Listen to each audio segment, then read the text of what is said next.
வணக்கம். Two wheeler ஓட்டுனது நானு, அவங்க உட்காந்துட்டு வந்தது இவங்கதான். சும்மா தான் உட்காந்துட்டு வராங்க. இவங்களுக்கு என்ன கஷ்டம் சொல்லுங்க பாப்பா. பாப்பாரு கஷ்டமா இருக்கு. அம்மாடி அப்பாடி வீட்டுக்கு வந்தா அப்பா கால் வலிக்குது, கை வலிக்குது அப்படின்னு இந்த பொம்பளைங்களை அப்படிதான் சொல்லிட்டே இருப்போங்களா? யாராவது நம்மளை மாதிரி கணவன்மார்களை வந்தீங்கன்னா சொல்லுங்கள, ஒரு கமெண்ட் போடுங்களா. இவங்க பொம்பளைங்க எப்படி தானே நமக்கு ஒன்றும் தெரியல. நமக்கு இப்போ தான் புதுசு புதுசாக அனுபவம் ஆகிட்டே இருக்குது.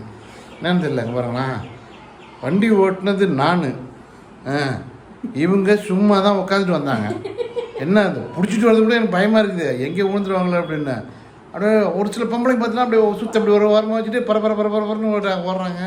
ஆனால் இவங்க பாரு, ஐயோ லைஃப் பொறுமையாக போ வேகமாக போகிறேன், விழுந்துருவேன். இதே மாதிரி சொல்லியே பொறுமையாக வந்துட்டோம். பார்த்துங்க. இவங்க என்ன சொல்கிறாங்கன்னா, பா உடம்பெல்லாம் வலிக்குதுப்பா, அப்படியே டயர்டாக இருக்குப்பா. இவங்க என்னமோ வண்டி ஓட்டிகிட்டு வந்த மாதிரி, வண்டியில் நாளில் ஓட்டுறோம், குறுக்க போவோனா நெடுக்க போவோனா பின்னாடி விட்டு குத்திருவானா அப்படின்னு அந்த பயத்தில் ஓட்டிகிட்டுருக்கேன்.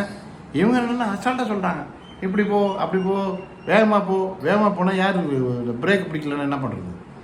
சொன்னால் கேட்டால் தானே. நன்றி.